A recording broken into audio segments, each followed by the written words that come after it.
જો ગુજરાતમાં 54% ઓબીસી અનામત નહીં થાય તો કોંગ્રેસ હોય, ભાજપ હોય કે પછી આમ આદમી પાર્ટીના ધારાસભ્યો હોય તેમને ગામમાં ઘૂસવા નહીં દઈએ.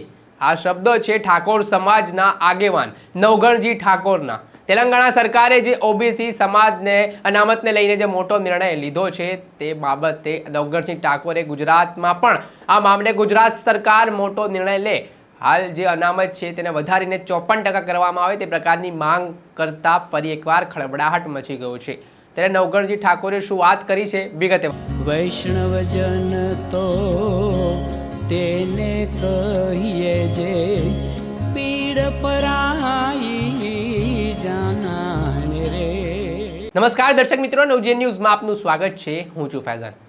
આમ તો ગુજરાતમાં વસ્તીની વાત કરીએ તો ઓબીસી સમાજ 54% જેટલી વસ્તી ધરાવે છે.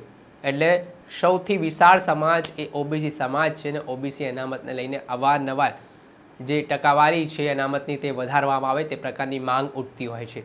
થોડાક દિવસ પહેલાં તેલંગાણા સરકાર દ્વારા ઓબીસી સમાજને લઈને એક મોટો નિર્ણય લીધો છે. તેલંગાણામાં જે 23% અનામત હતી ઓબીસી સમાજને તે વધારીને 42% કરવામાં આવી છે. બસ આ નિર્ણય બાદ હવે ગુજરાતમાં પણ આ માંગ પ્રબળ બની છે. ગુજરાતમાં 54% ધરાવતા ઓબીસી સમાજની માંગ છે કે હાલ જે અનામત પ્રવર્તમાન છે તે વધારીને 54% કરવામાં આવે. આ મામલાને લઈને ઠાકોર સમાજના આગેવાન નવગણજી ઠાકોરે કોંગ્રેસ હોય, ભારતીય જનતા પાર્ટી હોય કે પછી આમ આદમી પાર્ટીના જે ઓબીસી ધારાસભ્ય હોય તેમને રજૂઆત કરવા માટે આહવાન કર્યું છે. તેમણે કહ્યું છે કે વિધાનસભામાં તમે આ મામલે રજૂઆત કરો કે સરકાર આ મામલે ગંભીરતાથી ધ્યાન કરે અને જેમ તેલંગાણા સરકારે આ નિર્ણય લીધો છે તેવી રીતે ગુજરાત સરકાર પણ ઓબીસી સમાજના હિતમાં આ પ્રકારનો નિર્ણય લે.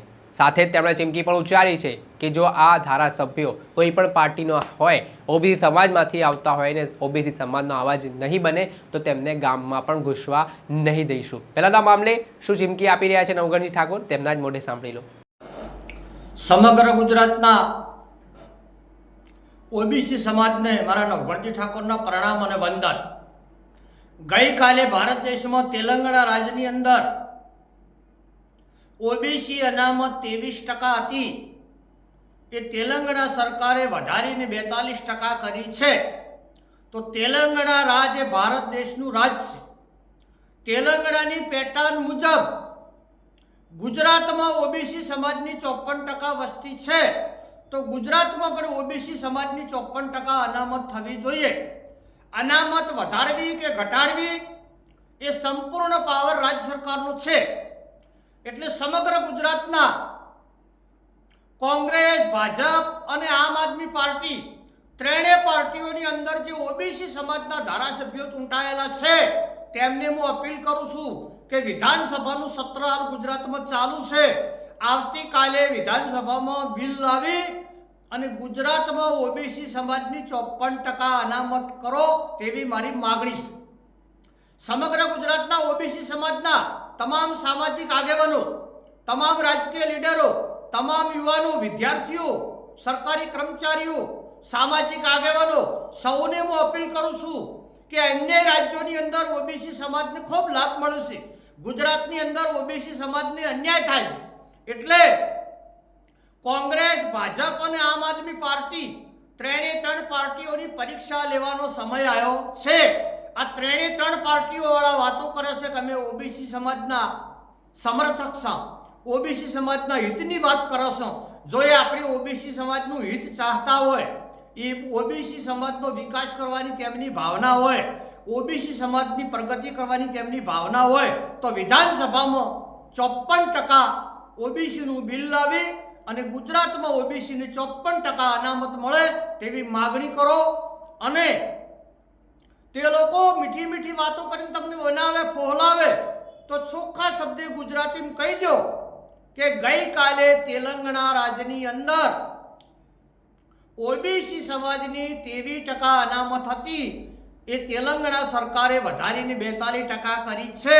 તો તેલંગાણાની સિસ્ટમ મુજબ, તેલંગાણાની પેટર્ન મુજબ ગુજરાતમાં ઓબીસીની 54% વસ્તી છે તો ગુજરાતમાં પણ ઓબીસીને 54% અનામત મળવી જોઈએ. આ સમય આવ્યો છે ઓબીસી સમાજને જાગૃત થવાનો.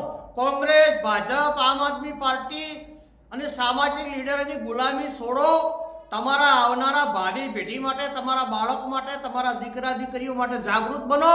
અને ગુજરાતમાં ઓબીસીની 54% વસ્તી છે, તો તેલંગાણા મુજબ ગુજરાતમાં પણ ઓબીસીની 54% અનામત મળવી જોઈએ તેવી માગણી બુલંદ કરો. ઘર દીઠ ગામે ગામથી વિડિયા બનાવીને સરકારને અપીલ કરો. અને ટેસ્ટિંગ કરવાનો ટાઈમ આવ્યો છે. કોંગ્રેસવાળા તમારા ભેળા આવે છે કે ભાજપવાળા તમારા ભેગા આવે છે કે આમ આદમી પાર્ટીવાળા ભેગા આવે છે? જે પાર્ટી ઓબીસી સમાજ માટે વિધાનસભામાં બિલ લાવે એ જ પાર્ટીને અભિનંદન આલો.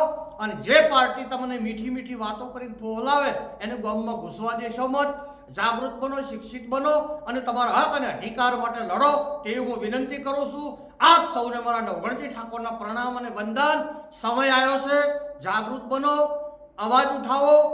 જો હવે નહીં બોલો તો તમારી ઓબીસી સમાજનું ધન પતન નીકળી જશે, તમારી ભાવિ પેઢીને નુકસાન થશે.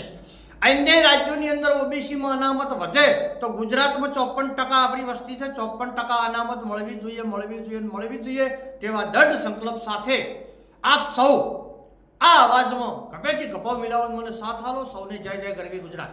આપણે સાંભળ્યા હતા અખિલ ગુજરાત ક્ષત્રિય ઠાકોર સમાજના પ્રમુખ નવગણજી ઠાકોર. તેમણે સ્પષ્ટતા કરી છે કે જેમ તેલંગાણા સરકાર દ્વારા ઓબીસી સમાજ માટે આટલો મોટો નિર્ણય લેવામાં આવતો હોય છે, તો ગુજરાત સરકારે પણ આ મામલે વિચારવાની જરૂરિયાત છે ને ઓબીસી સમાજને 54% અનામત આપવાની જરૂરિયાત છે તેવી માંગ તેમણે ઉઠાવી છે. ત્યારે એવું જોવાનું રહ્યું કે ગુજરાત સરકાર આ મામલે શું પોતાનું સ્ટેન્ડ મૂકે છે. ઘણા વર્ષોથી ઓબીસી સમાજ દ્વારા માંગ કરવામાં આવી રહી છે કે તેમની અનામતમાં વધારો કરવામાં આવે. ભૂતકાળમાં આંદોલનો પણ થયા છે, પરંતુ હવે શું ગુજરાતમાં વધુ એક નવું આંદોલન થશે કે કેમ તે આગામી સમયમાં ખબર પડશે. દર્શક મિત્રો, નવજીવન ન્યૂઝને આપ લાઈક કરી લો, સબસ્ક્રાઇબ કરી લો અને શેર કરવાનું ભૂલતા નહીં. વૈષ્ણવજન તો તેને કહીએ જે પીડ પરાઈ.